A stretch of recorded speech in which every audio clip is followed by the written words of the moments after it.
네. 자, 오늘 저희가 함께 공부할 본문은 이제 우리가 원 역사를 지나서요. 복장사가 시작되는 11장 27절에서 12장 9절, 이제 여섯 번째 톨레도트의 시작이에요. 아브라함을 부르신 사건을 함께 이제 공부를 하도록 하겠습니다. 오늘 본문은요. 이제 이 원 역사의 요 상황에 근거해서 오늘 본문을 이해를 해야 돼요. 그래야지만 창세기에 족장사가 의도하고자 했던 바를 우리가 오해하지 않고 정확하게 볼 수가 있어요. 그러니까 하나님과 세상과의 이 관계 속에서 하나님이 이 세상을 어떻게 대하고 계시는지를 근거로 바라보아야지만 창세기에서 아브라함의 이 신앙 이야기를 통해서 말하고자 하는 내용을 정확하게 바라볼 수 있게 된다 하겠습니다. 그렇지 않으면 우리가 이 아브라함을 통해서 갖고 있는 어떤 상이 있어요. 우리가 보통은 믿음의 사람 아브라함이라고 이야기들을 하는데요. 그러면 아브라함이 왜 믿음의 사람인지 우리가 마치 아브라함이 믿음이 좋았기 때문에 어, 믿음의 조상이 되었고 하나님으로부터 복을 받았고 이렇게 생각을 하겠지만 우리가 원역사와의 관계에서 바라본다면 아브라함을 전혀 다른 방향으로 우리가 이해를 하게 돼요.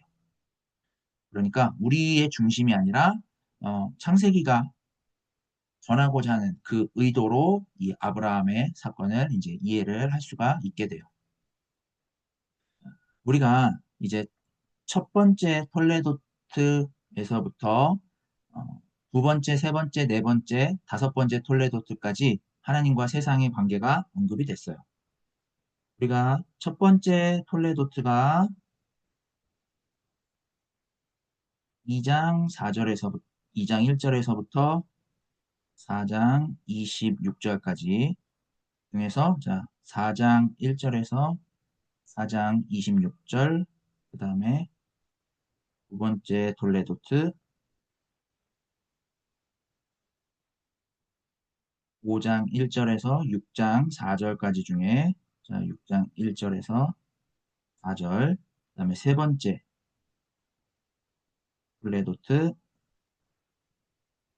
6장 5절에서 9장 29절까지 말씀 중에 9장 18절에서 29절. 네 번째 톨레도트 10장 1절에서 11장 9절까지의 말씀 중에 11장 1절에서 9절까지. 그리고 다섯 번째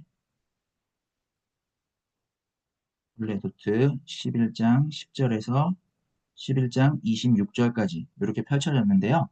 자, 요 첫 번째부터 다섯 번째까지의 이 톨레도트를 통해서 이제 하나님과 세상의 관계가 언급이 됐죠. 그리고 이 각 톨레도트의 끝에, 그러니까 제가 이렇게 따로 기록을 해놓은 이 톨레도트의 끝에 하나님을 알아보지 못하고 자기 절대화의 길로 간 요 사건들이 언급이 돼요. 거기에서 언급된 세상은 그 하나님의 창조 사역 안에서 하나님의 말씀으로 거듭나는 그런 삶이 아니라 세상에서 자기가 원하는 방식으로 이미 있는 그 세상의 소유와 성취의 삶과 같은 이런 자기 주장의 삶을 살고 있었어요. 하나님 앞에 저항하고 있는 이런 이제 세상들인데요. 이런 세상이 바로 아브라함을 부르신 배경이 된 거예요. 현재 아브라함을 부르신 배경이 된 이 세상들은 어떤 세상이냐? 죄와 죽음에 처해 있는 이 세상이죠. 그리고 3장에서 언급한 저주와 수고 가운데 살아가고 있는 그런 상태예요. 이런 상태를 이제 오늘 본문 11장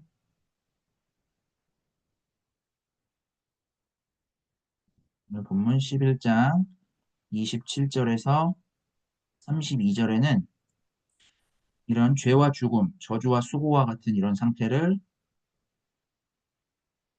불임으로 표현을 해요. 이 불임의 상황은 아브라함뿐만이 아니라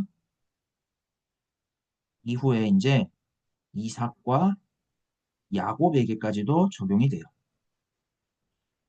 그러니까 이 불임, 성경이 말하고 있는 이 불임이라는 것은 하나님의 말씀에 따라서 응답을 해야 하는데 그렇지 못하고 이미 있는 이 세상 자체를 주장을 하고 거기에 근거해서 살아가고자 하는 방식으로 진행되는 삶을 상징한다 할 수 있어요.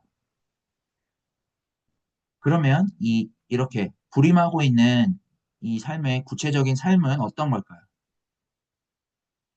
세상이 하나님에 의해서 났고 말씀에 의해서 새롭게 되어야지만 하는데 이 세상은 하나님 말씀에 불순종함으로써 자기 절대화의 길로 갔어요. 낳고로 살아가는 이 세상은 민족을 이루고 또 각기 다른 언어와 종족으로 나라를 세우고 또 자신이 생존하고자 하는 그런 삶으로 이제 살아간 삶이었죠. 이렇게 이제 자기 절대화의 길로 간 삶의 대표적인 그 삶의 모습이 바로 11장 1절에서 9절의 바벨탑 사건이었죠. 이제 여기로부터 11장 10절에서 26절에 요 셈의 한 족보를 가지고 이제 아브라함을 부르시기 직전에 데라로부터 시작을 해서 아브라함까지의 족보가 11장 27절에서 32절에 언급이 돼요. 신구약 전체에 걸쳐서 이제 아브라함이라는 이름이 여기에서 처음 등장을 하게 되는데요. 이 족보는 이제 하나님이 아브라함을 부르시기 전에 세상과의 관계를 언급을 하고 있어요. 자, 그 관계가 이제 어떻게 드러나는지를 한번 볼게요. 11장 27절에서 28절까지에서 보면 여기에 에라가 아브람과 나홀과 하란을 낳고 하는 이런 족보들이 쭉 펼쳐지죠. 또 하란이 롯을 낳았으나 고향 네, 갈대아인의 우르에서 베라보다 먼저 죽었더라 라는 내용이 언급이 돼요. 그리고 이제 29절에 아브람과 사레 그리고 나홀과 밀가 여기에서 나중에 리브가가 나오게 되죠. 그죠? 그래서 아브람과 사레, 나홀과 밀가를 언급을 하면서 앞으로 이제 창세기에 족장사에서 하나님의 창조의 역사가 진행되는 데에 관련된 인물들을 이제 미리 이렇게 깔아두죠. 그리고서는 이제 30절에 사레가 우림하였다라는 사실을 언급을 해요. 그리고 나서 이제 31절에서 32절이 에라 그리고 아브라함, 사레 그리고 데라의 손자죠. 데라의 손자 롯이 이제 고향을 떠나서 가나안으로 가고자 했는데 데라는 도중에 이제 하란이라는 곳에서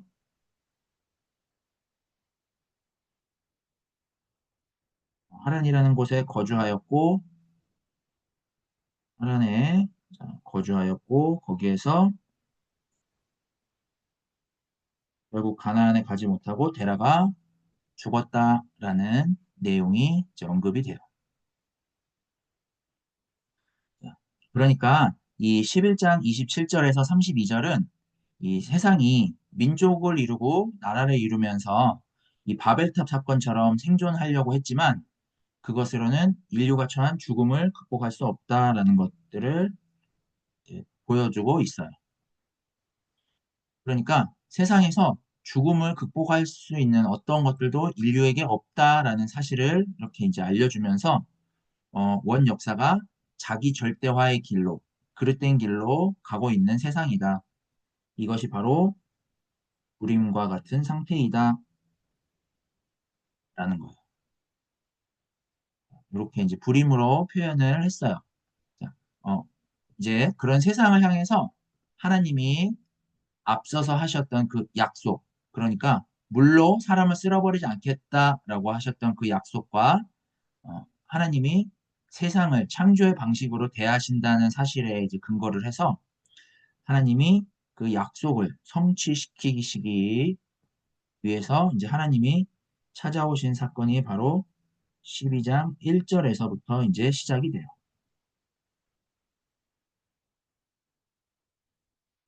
아브라함이 처해 있는 이 불임과 같은 이 상황에 이제 하나님이 찾아오셨고 아브라함이 속한 그 세상으로 하여금 이제 하나님이 약속을 알아듣고 아브라함이 어떻게 거기에 참여하게 하실까라는 내용이 이제 12장에서부터 드러나게 되는 거예요.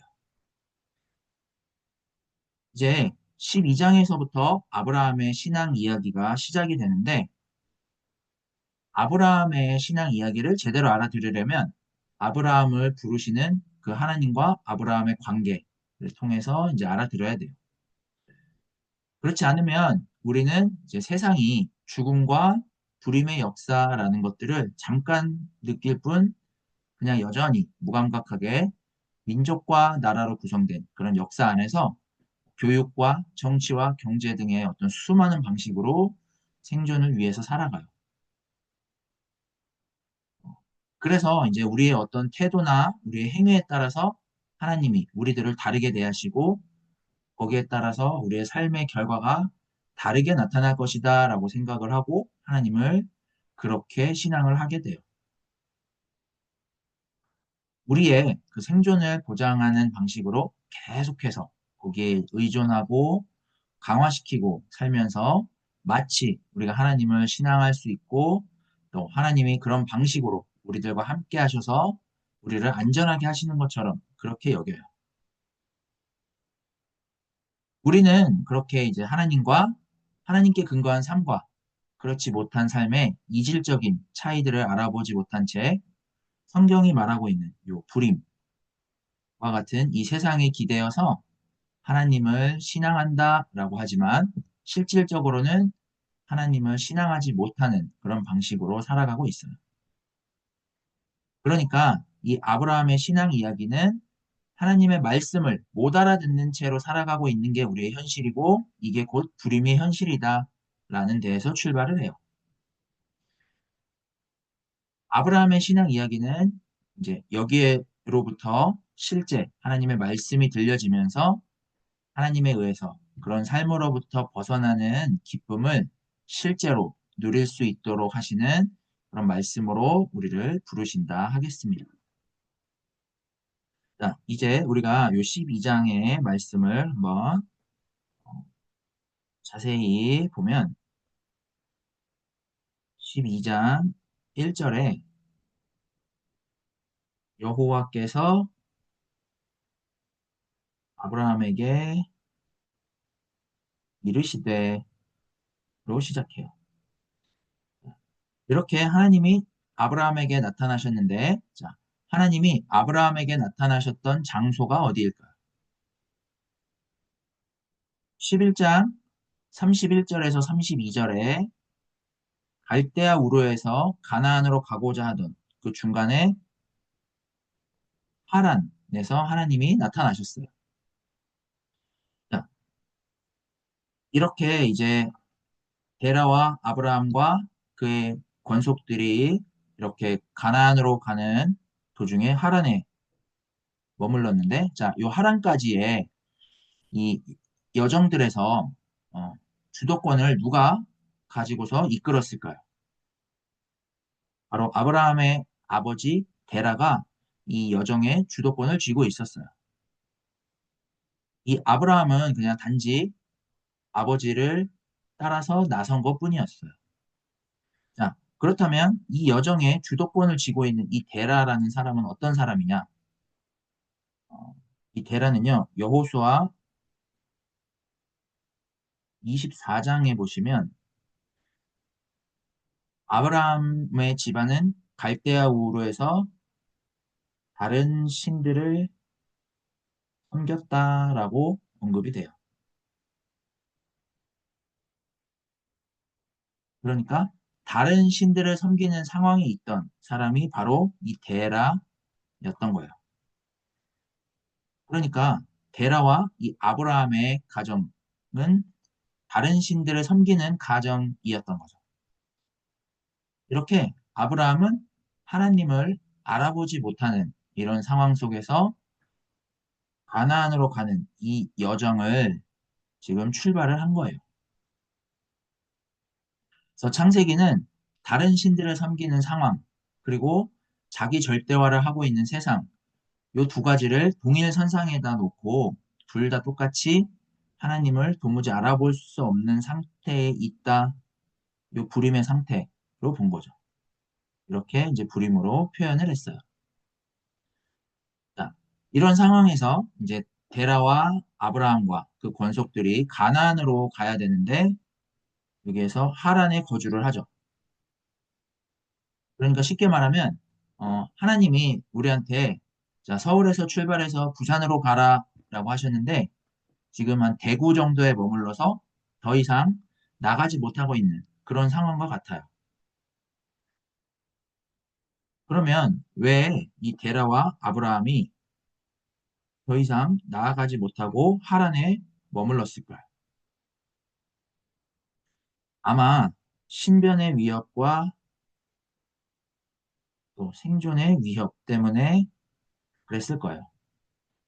어, 당시에는 이제 개인의 안전을 책임져줄 어떤 제도가 미미한 시대였기 때문에 자기의 목숨과 재산을 스스로 지켜야만 했어요. 이런 정황에서 데라는 아브라함과 사라와 그 밖의 권속들을 데리고 여정을 가려고 생각을 하니 더 이상 나아갈 자신이 없었겠죠. 자신들에게 익숙했던 문명 사회, 그 갈대아 우르를 벗어나서 새로운 곳에서 재산을 잘 지켜낼 수 있을지, 또 가나안으로 이주했을 때 그들의 미래가 어떻게 펼쳐질지, 과연 그곳에서 목숨은 부지할 수 있을지, 이런 것들을 장담하기 힘든 곳에 나아가기가 아마 어려웠을 거란 말이죠. 그래서 그들은 이 땅에서 그냥 자신들에게 익숙한 방식의 삶을 유지하기 위해서 하란에 거주했어요. 여기로부터 이제 하나님이 아브라함을 부르신 거예요. 그러면 12장 1절에 여호와께서 왜 아브라함에게 말씀을 하셨을까요? 왜냐하면 세상은 우리가 앞에서 본 것처럼 하나님의 창조 의도에 응답하고 있지 못하기 때문에 그래요. 아브라함을 부르신 세상은 하나님 앞에 조금도 응답하고 있지 못하는 그런 세계로서 인류의 그 역사의 과정 속에서 살아가면서 하나님의 약속의 말씀을 알아듣지 못하고 있기 때문에 아브라함에게 말씀하시고 부르신 거예요. 하나님이 말씀하신 이유는 바로 이 창조 사건이 전제가 된다라고 볼 수가 있겠죠. 그래서 이 창조 의도에 응답하고 있지 못하기 때문에 1장 1절에서 2장 3절에 그 창조의 의도대로 세상을 온전하게 하시기 위해서 지금 하나님이 아브라함에게 말씀을 하셨어요. 자, 하나님이 이제 아브라함을 부르시면서 뭐라고 하셨냐면 너의 고향과 고향, 친척, 아버지의 집을 떠나라라고 말씀을 하셨어요. 자, 여기에 고향, 친척, 아버지의 집 이게 뭘까요? 원 역사에서 보면 민족들이 나라를 세우고 자기 절대화의 삶을 살아간 그게 바로 고향, 친척, 아버지 집이에요. 하나님 말씀에 근거해서 살아가기보다 어떤 홍수와 같은 그런 멸망을 면하기 위해서 모든 민족이 어, 하나가 돼서 나라를 세우고 그 안에서 이루어지는 것에 안주하고 안전을 삼고자 했던 것. 이것이 바로 고향, 친척, 아버지 집인 거예요.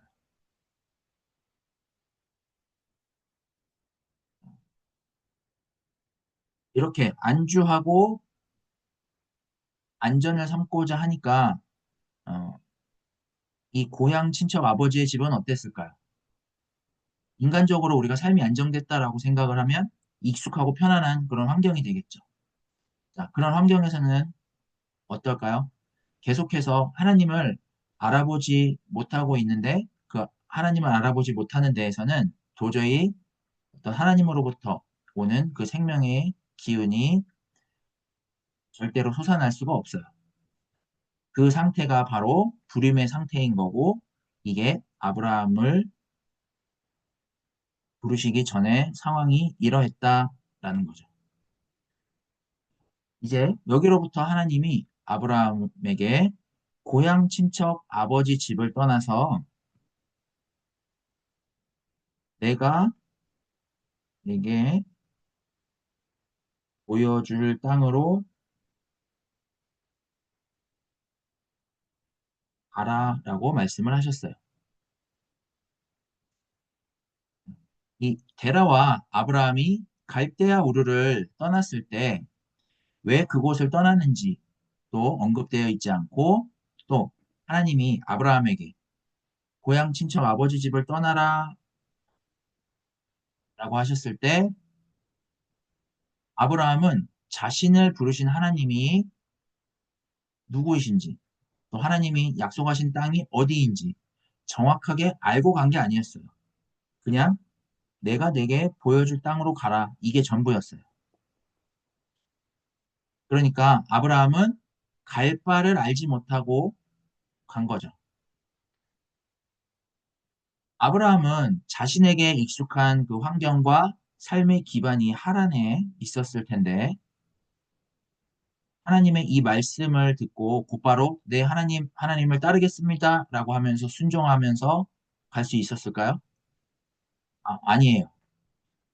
그러니까 하나님이 말씀하시고 하나님이 어떤 상황을 만들든지 어떤 환경을 만들든지 해서 아브라함을 가나안으로 이끌고 가시는 거예요. 그러면 여기에 내가 내게 보여줄 땅, 다시 말해서 하나님이 약속하신 땅, 이게 뭘까요? 여기가 정확히 어디일까요? 우리가 약속하신 땅이라고 하면 보통 젖과 꿀이 흐르는 땅, 그러니까 아브라함이 삶의 기반을 놓고 떠나온 그런 땅처럼 안전하고 편안하고 풍요로운 그러한 땅일까요? 가나안 땅은 그런 풍요로운 곳이 결코 아니었어요. 그냥 그러면 그냥 하란을 약속의 땅으로 삼고 그렇게 살아가면 안 되는 건가요? 꼭 가나안 땅으로만 가야만 하는 걸까요? 땅의 사람들은 예전에도 민족과 나라를 이루면서 살았고 아브라함도 현재와 그 이후에 민족과 나라를 이루고 이제 살아갈 거예요.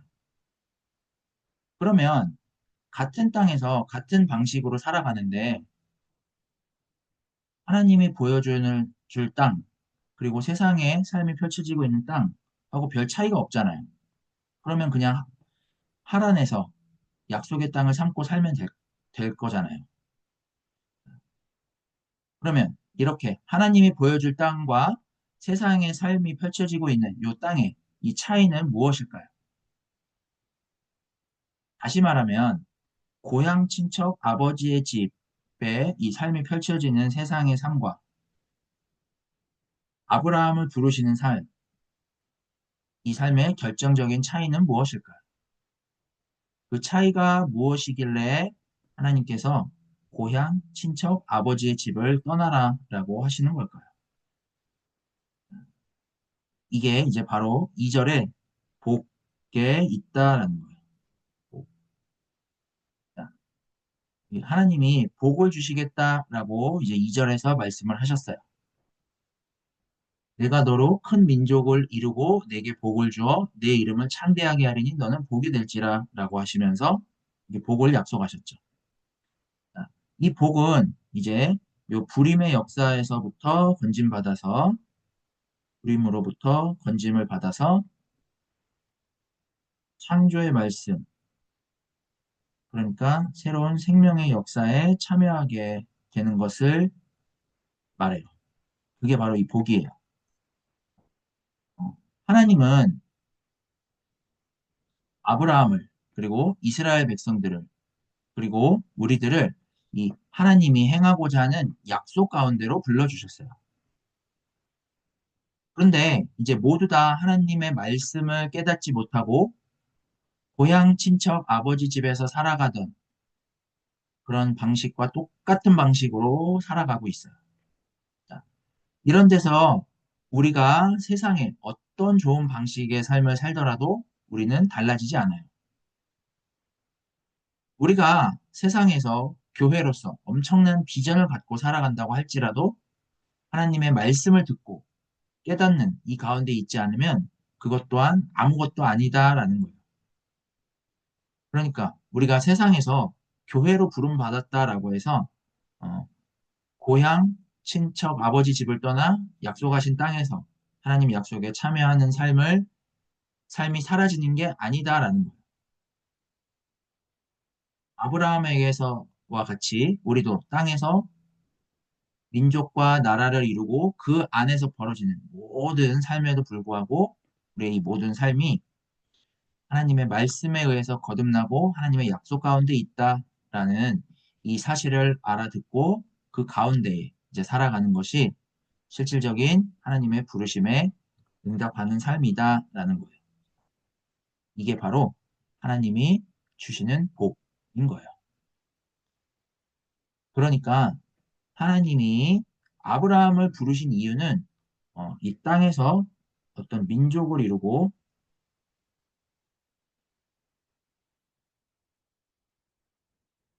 나라를 이루어서 안전하게 살도록 부르신 것 같지만 사실은 그게 아니라는 거예요. 2절에서 보면 민족을 이루고 복을 주어 내 이름을 창대케 하리니 라는 이 말씀을 보면 이렇게 민족과 나라를 이루고 안전을 이루는 삶을 강화시켜 줄 거다라는 것 같지만 사실은 이게 아니라는 거예요. 그러면 하나님이 어, 어떻게 부르셨을까요? 이렇게 하나님이 민족을 이루고 이름을 창대케 할 건데 거기에서 너는 복이 될지라라고 말씀을 하셨고 그런 다음에 3절에 너를 축복하는 자에게 내가 복을 내리고 너를 저주하는 자를 내가 저주하리니 땅의 모든 족속이 너로 말미암아 복을 얻으리라 라고 하셨어요. 그러니까 땅의 모든 족속이 복을 받을 것이다. 그러니까 아브라함의 영향을 받을 것이다 라고 말을 하는 거예요. 그러니까 이 말은 다시 말해서 땅의 모든 족속이 복을 누려라. 그러니까 창조 생명을 모든 족속이 누려라 라고 하는 거예요.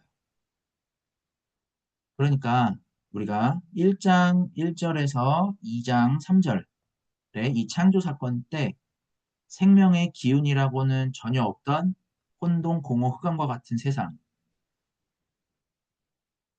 이제 어, 그 혼돈, 공허, 흑암과 같은 세상에서 인간을 창조하시고 거기에서 인간을 하나님의 형상으로 살아가게 하시면서 온전한 그 창조의 생명을 누리게 하셨던 그 사건을 우리가 이미 봤죠. 그 창조의 생명을 누리게 하신 사건으로 대하실 것이다. 라는 게 여기 2절, 3절에서 이제 다시 드러났어요. 하나님이 이렇게 이제 말씀을 하셨는데 지금 아브라함의 처지는 갈 바를 알지 못하고 계속해서 떠돌이 생활을 하는 중이에요. 그렇기에 요 하나님의 약속은 아브라함으로서는 도저히 상상할 수도 없고 어디에도 이럴 가능성이 전혀 없어 보여요. 더군다나 2절과 3절의 이 하나님의 약속은 고향 친척 아버지 집의 이 삶과 별로 차이가 없는 것 같아 보여요. 땅에서 그냥 민족을 이루고 모든 사람이 부러워할 만한 나라를 세우고 살아가는 그런 삶이랑 별로 다를 게 없어 보여요. 그런데도 하나님이 약속을 하셨다고요. 그러면 이 고향 친척 아버지 집의 삶이 불임의 역사라는 것을 알아보게 하시고 아브라함을 통해서 이제 하나님이 하시고자 하는 그 하나님의 약속이 어떤 것일까? 이 세상이 민족을 이루고 나라를 이루고 땅에서 안전한 삶을 살고자 하죠. 약속의 자녀도 거기에 똑같이 살아요. 똑같이 이 땅에서 민족을 이루고 나라를 이루고 살지만 차이가 있다면 약속의 자녀는 하나님의 약속에 참여를 함으로써 하나님 말씀에 의해서 새롭게 되고 하나님의 약속을 알아보고 거기에 근거해서 새 창조의 역사 가운데 살아가도록 불러주신다라는 거예요. 그러면 민족과 나라를 이루고 살아가는 삶과 하나님의 약속에 근거해서 살아가는 그 삶의 결정적 차이가 뭘까요? 바로 이 고향을 삼는다라는 데 있어요. 그러니까 데라가 하란에 거주했던 것처럼 거주하는 거예요. 땅에 거주하면서 이 땅에서의 삶을 절대적으로 여기고 고향으로 삼고 살아가는 세상이냐, 아니면 이 땅의 삶을 나그네처럼 대하고 하나님의 약속에 의해 거듭나는 삶을 살아가도록 불러주신 삶이냐의 질적인 차이가 있는 거예요. 이 질적인 차이가 바로 2절에서 3절에서 언급한 이 복인 거예요. 그러니까 창세기 1장 1절에서 2장 3절에 하나님의 형상으로 인간을 창조하시고 복을 주시고 그 하나님 안에서 하나님의 말씀을 따라 하나님에 의해서 거듭나는 삶을 사는 것. 이게 바로 복이다라는 것을 말하고 있는 거예요. 이렇게 이제 아브라함은 어, 이미 이 세상을 고향, 친척, 아버지 집으로 삼는 그 삶 안에 살아가고 있는 존재이기 때문에 고향을 삼는 이런 삶에서 그리고 거주하는 삶에서 벗어날 수가 없어요. 그런 아브라함을 이제 하나님의 말씀에 의해서 창조의 약속을 알아보고 거듭나는 이 삶으로 살아가도록 가능하도록 하시는 이게 바로 아브라함을 부르신 오늘의 이야기인 거예요. 그러니까 아브라함의 신앙 이야기는 우리의 신앙 여정이 뭔지를 말해주는 것이다 라고도 할 수가 있겠죠. 우리도 아브라함처럼 하나님께 저항할 수밖에 없는 그 죄와 죽음이라는 이 역사, 불임의 역사 안에서 우리가 하나님의 일을 알아보아야 하는 그 일이 우리 앞에 놓여 있어요. 따라서 안전하고자 하는 우리의 삶은 즉 우리의 진짜 고향과 친척과 아버지의 집은 이 세상 가운데 있는 것이 아니라 하나님의 창조 안에 있다라는 사실을 알아듣고 거기에 따라 나서는 게 하나님에 대한 우리의 신앙이다 하겠습니다.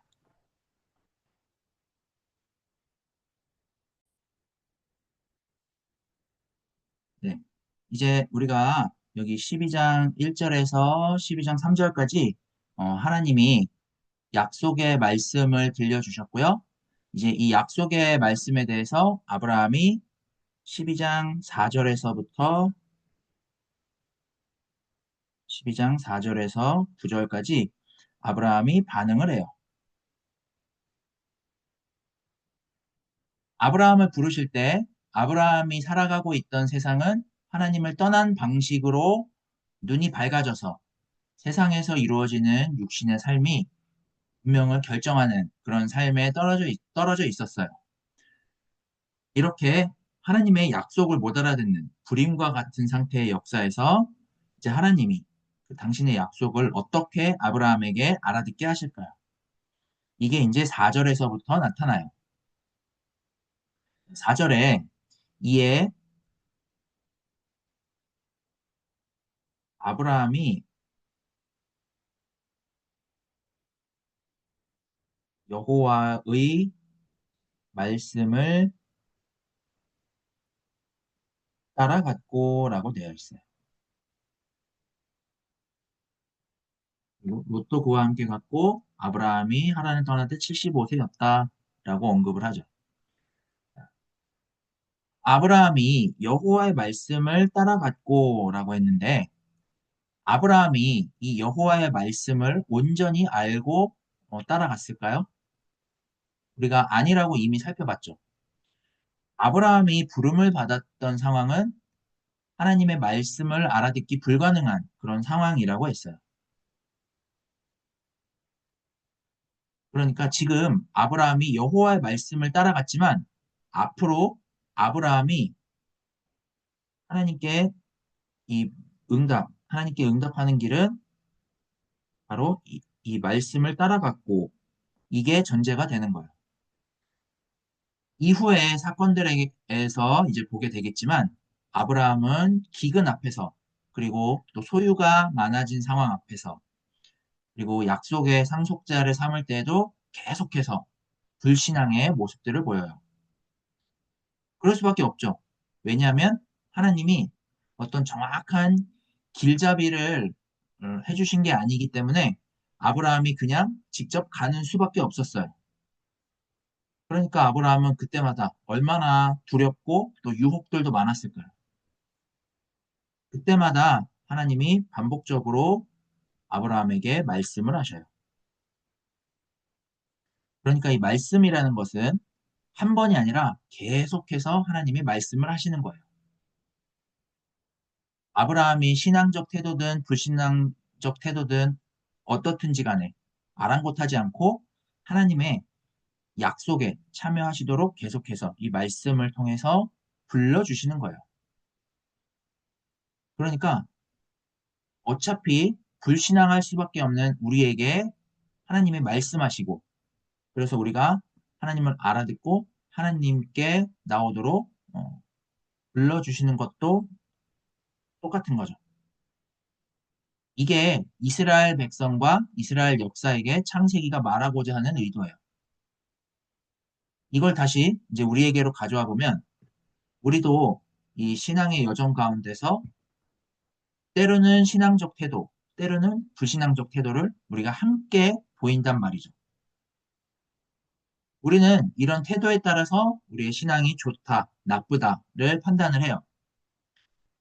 하지만 우리의 이 신앙적 태도와 불신앙적 태도에 따라서 하나님에 대한 우리의 신앙이 결정나는 것이 아니다라는 것을 이 아니다라는 것이고 이 말씀하신 하나님에 의해서 우리의 신앙이 결정난다라는 거예요. 아브라함이 이렇게 이제 말씀을 따라왔는데 땅은 여전히 민족을 이루고 나라를 세우고 안전한 삶을 살고자 하죠. 우리가 살아가고 있는 이 땅, 이 세상 여전히 불임의 역사예요. 그런데 지금 하나님이 보게 하신 그 땅에서 하나님의 약속 가운데 살아가도록 하나님이 아브라함을 부르셨어요. 그러니까 우리가 하나님의 이 약속의 땅을 젖과 꿀이 흐르는 땅, 그러니까 이 젖과 꿀이 흐르는 땅은 우리가 바라고 우리가 기대하는 그러한 땅이라고 생각을 하지만 그런 약속의 땅이 특별하게 있는 것들이 아니라 이런 불임의 역사와 같은 땅에서도 이 하나님의 약속을 알아보고 하나님의 약속에 참여하며 살아가는 그곳이 바로 약속의 땅이다라고 할 수가 있어요. 그때 이제 아브라함의 나이가 75세였다라고 언급이 되고요. 그러니까 이 나이의 개념이 그 당시와 지금과는 다르겠지만 이렇게 하나님의 약속에 참여할 수 있도록 하나님의 그 말씀을 듣고 따라갔던 게 이제 아브라함은 하나님을 몰랐다가 75세가 되어서야 하나님의 그 말씀을 알아듣게 되었다라는 게 되는 거겠죠. 자, 그리고 나서 이제 5절에 아브라함이 그의 아내 사라의 조카 롯과 하란에서 모은 모든 소유와 얻은 사람들을 이끌고 가나안 땅으로 가려고 떠나서 마침내 가나안 땅에 들어갔더라. 땅에 들어갔더라라고 했어요. 자, 이 가나안은 아버지 데라가 가고자 했던 곳이었고 결국에 이 데라는 가나안에 들어가지 못하고 죽었죠. 그리고 아브라함은 데라와 함께 머물었던 그 하란을 떠나서 지금 가나안 땅으로 왔어요. 그리고 마침내 아브라함이 가나안 땅에 들어갔대요. 그러면요, 여기에 이 마침내란 누구의 편에서 본 마침내일까요?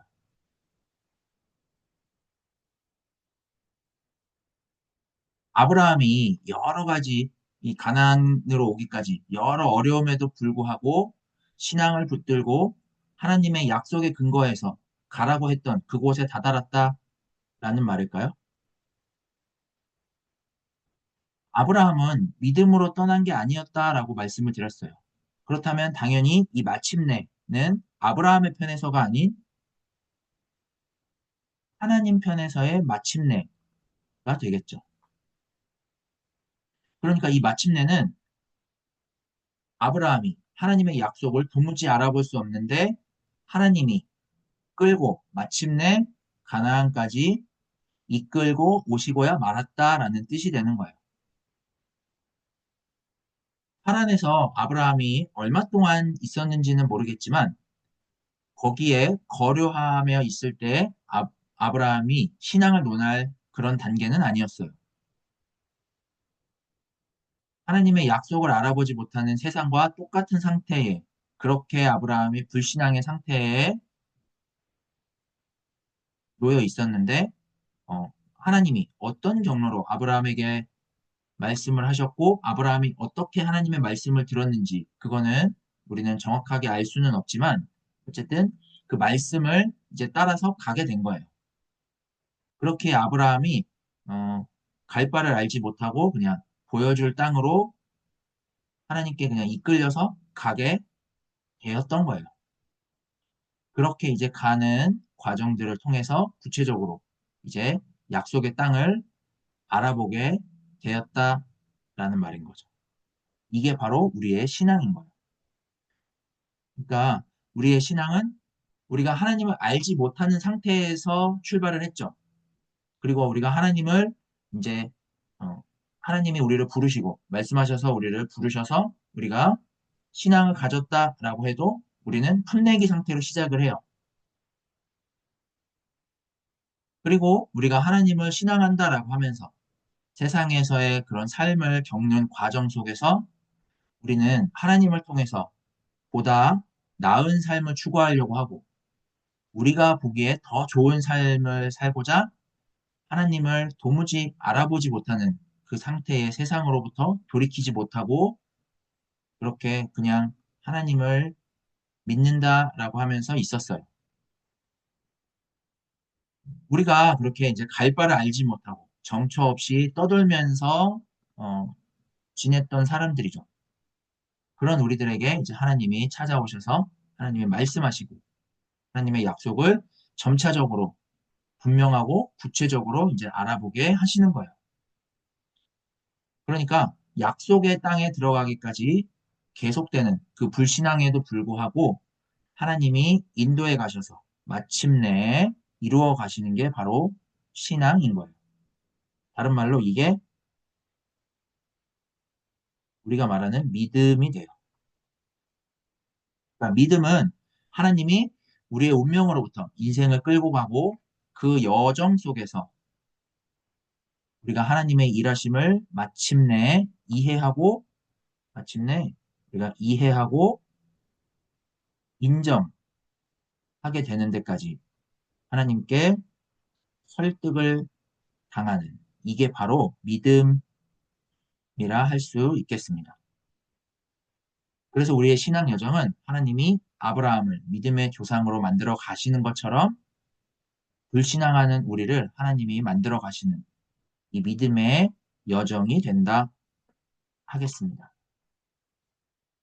자, 이제 이렇게 가나안 땅에 도착을 해서 6절에 보시면 아브라함이 가나안 땅에 도달을 해서 그 땅을 지나 세겜 땅 모래 상수리 나무에 이르렀는데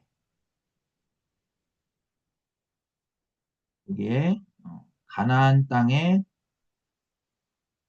거주하고 있는 이들이 있었더라라고 언급이 돼요. 자, 여기에 이제 모래 상수리 나무라는 이 말을 보시면 네, 모래라는 말은요, 이 히브리어로 선생이라는 의미를 갖고 있고요. 그리고 가나안에서 이 상수리 나무는 아주 무성하고 키가 큰 이런 나무 중에 하나였어요. 그래서 가나안 사람들은요, 이 상수리 나무가 있는 곳에 신들의 능력이 특별하게 임하거나 이 높은 나무가 하늘과 땅을 연결을 해준다라고 생각을 했어요. 그래서 이 상수리 나무 아래에다가 제단을 세워서 우상을 섬겼어요. 그러니까 이 상수리 나무를 신들이 거주할 수 있는 최고의 장소로 가나안 사람들은 여겼던 거예요. 여기에 이제 가나안 사람들이 거주하고 있는데 가나안 사람들이 여기에 거주했다라는 것은 바로 이 땅을 고향 친척 아버지 집으로 삼고 살아가고자 하는 그런 사람들이 있었다라는 거예요. 그 땅에서 그들이 원하는 그런 땅에서의 삶을 이 우상들에게 비는 이런 방식으로 이들이 안전과 안위를 추구하며 살아온 사람들이 있었다라는 거예요. 이런 땅에 온 아브라함이 이제 약속의 땅에 처음 들어갔을 때 가나안 사람들이 이렇게 이미 거주하고 있었고 가나안 사람들의 이런 삶이 매우 분명했어요. 안정과 안위를 추구하는 이런 삶들. 가나안은 어떤 민족과 여러 족속들이 모여서 그들의 안전을 추구하는 방식으로 살아갔던 그런 삶이었는데 그 삶이 이제 거처를 이동을 하는 그 아브라함이 봤을 때 어떻게 보였을까요? 아마 매력적으로 보였을 거예요. 그때 이제 하나님이 아브라함에게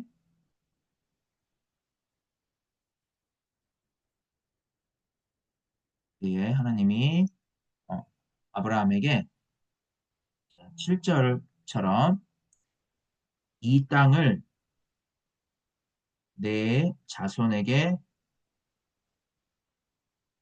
주리라 라고 말씀을 하셔요. 그리고 나서 아브라함은 자기에게 나타나신 여호와께 제단을 쌓았어요. 그리고 8절에 이제 점점 옮겨가서 서쪽에 베델과 동쪽에 I 사이에 장막을 치고 여기에서 여호와께 제단을 쌓고 여기에서 여호와의 이름을 불렀다라고 했어요. 그리고 이제 9절에 점점 남방으로 옮겨갔더라 라고 했죠. 아브라함은 하나님이 약속하신 땅 가나안에 이제 도착을 했는데 아브라함이 가나안에 도착했다고 해서 모든 일이 완결되는 것은 아니었어요. 아브라함이 정착하면 또 자, 세겜에서 베델로 아이로 남방으로 정착할 만하면 옮겨가고 또 떠나는 것을 반복을 했어요. 이렇게 헤매고 떠도는 이런 과정이 하나님이 약속하신 땅에서 아브라함의 삶이었어요. 그럼에도 아브라함은 이제 여호와께 제단을 쌓고 여호와의 이름을 불렀어요. 이렇게 떠도는 삶이 하나님의 약속이지만 전혀 매력적이지 않은 그러한 삶인데도 아브라함이 여호와의 이름을 불렀다라는 게 무슨 의미일까요? 이스라엘은 땅에서 나라를 세우고 거기에서 이제 성전을 세워서 왕이 전쟁을 통해 승리하고 나라를 지키고 그렇게 부국강병하게 만드는 것을 하나님이 함께 하신다라고 여겼어요. 그렇게 가나안 땅에 거주하고 있는 그 사람들의 삶과 땅에서 하나님의 약속에 참여하는 그 사람들의 삶, 그 사이의 질적인 차이를 알아보지 못하니까 자신들을 하나님의 백성이라 여겼던 이스라엘은 자신들의 그 신앙 태도에 따라서 하나님이 복을 주실 것이다 라고 생각을 하면서 세상의 삶보다 더 나은 삶을 살고자 했어요. 그렇게 살고자 하니까 어땠을까요? 그 삶은 경쟁하는 삶이었을 거고요. 그러면서도 또 동화되는 삶이었어요. 자, 이런 삶은요, 오늘날 교회에 펼쳐지고 있는 그 메시지와도 너무나 흡사하죠. 오늘날 교회에 펼쳐지고 있는 그런 메시지처럼 하나님께 부름받기 이전의 삶, 그러니까 고향 친척 아버지 집에서와 같은 그 방식의 삶에서 바라던 그 욕망을 비전이라는 이름으로 이제 내세우고 이것을 이루기 위해서 부단히도 우리가 금식 기도도 하고요. 그렇죠. 새벽 기도, 뭐 철야 예배, 그렇죠. 뭐 여러 가지 뭐 부흥회, 그죠. 이렇게 애를 쓰는 모습들과 같다라고 볼 수가 있죠. 우리가 이렇게 경쟁하고 동화되고 하나님을 알아보지 못하는 이런 삶에서 우리가 건짐을 받기보다 그 삶을 더욱더 공고하게 하고 강화시키는 절대화의 길로 가고 있다고요. 이렇게 이미 약속의 땅에 살아가고 있는 사람들은 땅에서 이루어지는 이런 삶들을 절대화하면서 살아가고 있는 삶이 이렇게 펼쳐지고 있는 거예요. 자, 거기서 아브라함은 이제 그들의 삶을 보면서 무슨 생각을 할까요? 하나님을 통해서 하나님 저들과 같은 삶이 이루어지도록 해주세요 라고 바랄까요? 아니면 가나안 땅에 거주하고 있는 사람들의 이 삶이 어떠한 절망과 어떠한 허물을 갖고 있는지를 알아보고 나그네로서 이 땅에 이루어질 하나님의 약속 가운데 살고자 할까요? 그런 세상 방식의 삶에 매몰되지 않고 그렇게 불임과 같은 불임과 같은 혼돈, 공허, 후방과 같은 이런 삶에서 건지셔서 창조주 하나님이 건지셔서 새롭게 창조하시는 그 삶을 더욱더 분명하게 하는 요게 바로 여호와께 제단을 쌓고 여호와의 이름을 부르는 이 사건이 되는 거예요. 그러니까 세상 방식의 삶에 매몰되어서 인간적 필요에 따라서 하나님을 신앙을 하는 게 아니라 거기로부터 돌이켜서 만물을 창조하시고 세상을 새롭게 하시고자 하나님의 약속에 참여하게 되는 자가 구원을 얻는다라는 사실을 구체적으로 경험하고 거듭나는 삶으로 살아가고자 하는 삶이 바로 여호와의 이름을 불렀더라로 이렇게 표현이 된 거예요. 그렇게 부름받은 이 아브라함이 살아가야 할 삶이 9절에 점점 남방으로 옮겨갔더라로 실현이 되는 거예요. 비록 이제 불신앙의 그런 모습으로 옮겨간 것이지만 세상에서 나그네로 살아야 하는 이 삶이 바로 아브라함의 삶이더라 라는 사실을 이런 식으로 보여준 것이라 하겠습니다. 그래서 이제 우리가 정리를 하자면 이 땅은 고향 친척 아버지 집에서의 그 삶, 매력적인 삶들이 펼쳐지고 있어요. 그에 비해서 하나님의 약속 가운데 살아가는 삶은 땅의 삶과 비교했을 때 전혀 매력적이지가 않죠. 별로 손에 잡히는 것도 없어요. 이 땅에 살아가고 있는 그런 사람들의 삶의 이런 방식들에 비추어 보았을 때 하나님의 약속은 우리가 알아보고 또 참여하는 것이 어려워요. 반면에 이 세상 방식에서의 삶은 효과적이고 매력적이고 충분히 주장할 만한 그런 삶이에요. 그래서 아브라함은 요 가나안 땅에서 하나님의 약속에 참여하면서 살아가야 하지만 늘 유혹을 받을 수밖에 없어요. 하나님의 약속에 참여함으로써 하나님이 드러내시고자 하는 삶과 또 가나안 땅에서 실제로 이루어지는 그러한 삶을 견주어 봤을 때 가나안 땅에서 이 삶이 훨씬 더 매력적으로 다가오죠. 그렇게 이스라엘 역사는 가나안 땅에서 가나안의 거민들처럼 되어버렸어요. 그들과 동화돼서 그런 매력적인 삶을 살고자 했어요. 하지만 이런 유혹 가운데에서 하나님은 하나님의 말씀을 이제 들려주심으로써 우리를 세상에서의 삶의 방식으로부터 건지시고 하나님의 약속 가운데로 불러 주시는 거예요.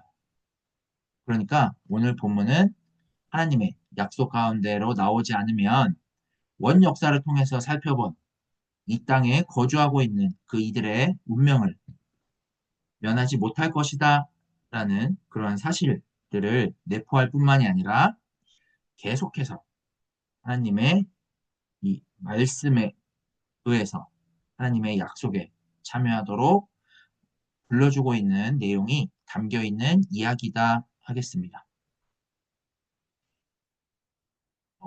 우리는 이 세상의 삶으로부터 매몰되어서 그대로 머물러 있어야 하는 그러한 삶일까요? 우리가 하나님 앞에 나왔을 때 자기 주도적으로 하나님 앞에 나온 것이 아니라 아브라함처럼 하나님께 이끌려서 지금까지 왔어요. 우리의 어떤 불신앙의 자리에서 아브라함이 그랬던 것처럼 갈 바를 알지 못하는 게 우리의 인생이었어요. 하나님은 여기로부터 이제 우리들을 건지시고 자기를 절대화하고 있는 이 땅으로부터 전적으로 하나님 앞으로 돌아설 수 있도록 부르시고 하나님이 창조의 의도대로 우리를 구원의 자리로 인도하고 계시고 하나님에 대한 우리의 그 여정 가운데 불신앙하는 우리를 어떻게 믿음의 사람으로 또 하나님의 백성으로 만들어 가시는지를 바라보고 그 자리로 나오도록 오늘 본문이 불러주고 있다 하겠습니다. 네. 이렇게 이제 펼쳐지는 이 아브라함의 생애들을 쭉 추적을 해 가면서 우리가 하나님을 믿고 살아가는 것이 무엇인지 기초부터 다시 좀 정리를 하고 확인하는 그런 기회가 되었으면 좋겠습니다.